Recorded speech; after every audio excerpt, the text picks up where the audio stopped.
American രാഷ്ട്രീയത്തിൽ ചരിത്രപരമായ മുന്നേറ്റം. യുഎസിലെ ഏറ്റവും വലിയ നഗരമായ ന്യൂയോർക്കിൻ്റെ മേയറായി ഡെമോക്രാറ്റ് സ്ഥാനാർത്ഥിയും ഇന്ത്യൻ വംശജനുമായ സൊഹ്റാൻ മംതാനി 34 വിജയിച്ചു.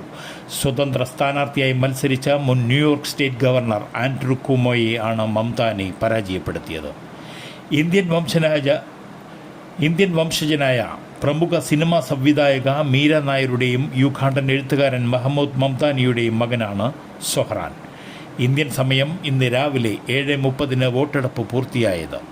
പിന്നാലെ ഫലം പ്രഖ്യാപിക്കുകയായിരുന്നു. തുടർന്ന് തൻ്റെ ആദ്യ പ്രസംഗത്തിൽ ജവഹർലാൽ നെഹ്റുവിൻ്റെ സ്വതന്ത്ര പുലരിയെ വാക്കുകൾ കടമെടുത്തായിരുന്നു അദ്ദേഹം സംസാരിച്ചത്. ഡൊണാൾഡ് ട്രംപിൻ്റെ നയങ്ങളുടെ കടുത്ത വിമർശകനായ മംതാനിയുടെ ജയം ട്രംപിന് കടുത്ത തിരിച്ചടിയാണ്. റിപ്പബ്ലിക്കൻ പാർട്ടിയിലെ കർട്ടിസ് ലീവ മത്സരിച്ചെങ്കിലും ട്രംപ് കുമോയെയാണ് പിന്തുണച്ചിരുന്നത്. ശബരിമല സ്വർണ്ണക്കൊള്ളക്കേസുമായി ബന്ധപ്പെട്ട മുൻ ദേവസ്വം പ്രസിഡന്റ് എൻ വാസുവിനെ ഇന്ന് SIT കസ്റ്റഡിയിലെടുക്കുമെന്ന് സൂചന. ചോദ്യം ചെയ്യലിൽ കൃത്യമായ മറുപടി അന്വേഷണ സംഘത്തിന് ലഭിച്ചിരുന്നില്ല. വാസുവിനെതിരെ കൃത്യമായ മൊഴികൾ സംഘത്തിന് ലഭിച്ചിട്ടുണ്ട്.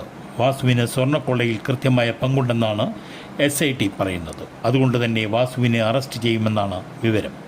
കട്ടിളപ്പാളി കേസിൽ 3ാം പ്രതിസ്ഥാനത്തുള്ള എൻ വാസുവാണ്. 2019 മാർച്ചിലാണ് മുൻ ദേവസ്വം കമ്മീഷണറുടെ ശുപാർശയിൽ സ്വർണം ചെമ്പായി രേഖപ്പെടുത്തിയെന്നാണ് SIT വ്യക്തമാക്കുന്നത്. ഈ കാലയളവിൽ എൻ വാസുവാണ് കമ്മീഷണർ. ശബരിമല സ്വർണ്ണക്കൊള്ള കേസിൽ ഉണ്ണികൃഷ്ണൻ പോറ്റി, മുരാരി ബാബു, സുധീഷ് കുമാർ എന്നിവരാണ് ഇതുവരെ അറസ്റ്റിലായത്. സ്വർണം വേർതിരിച്ചെടുത്ത ശേഷം ഉണ്ണികൃഷ്ണൻ പോറ്റി അത് വിറ്റിരുന്നു.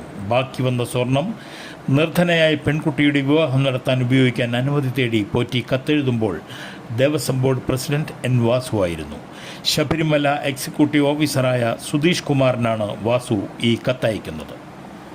മലപ്പുറം പൊന്നാനിയിൽ അപ്രതീക്ഷിത കടലാക്രമണം. 7 വള്ളങ്ങൾ തകർന്നു. പൊന്നാനി, പാലപ്പെട്ടി, അജ്മീർ നഗറിൽ ഇന്ന് പുലർച്ചെയുണ്ടായ കടലാക്രമണത്തിലാണ് വള്ളങ്ങൾ തകർന്നത്.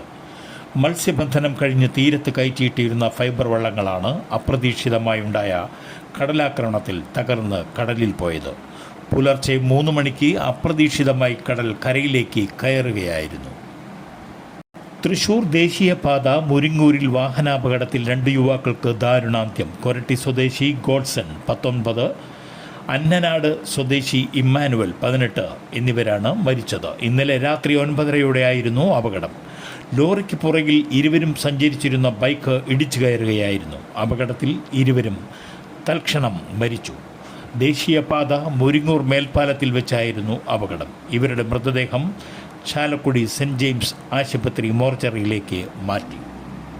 വടക്കാഞ്ചേരിയിൽ യുവാവിനെ മരിച്ച നിലയിൽ കണ്ടെത്തി. 1-ാം കല്ല് സ്വദേശി ചങ്ങാലി പടിഞ്ഞാറേതിൽ മണികണ്ഠൻ്റെ മകൻ മാധവ് 27 മരിച്ച നിലയിൽ കണ്ടെത്തിയത്. കിടപ്പുമുറിയിൽ കമിഴ്ന്ന് കിടക്കുന്ന നിലയിലാണ് മൃതദേഹം കണ്ടെത്തിയത്.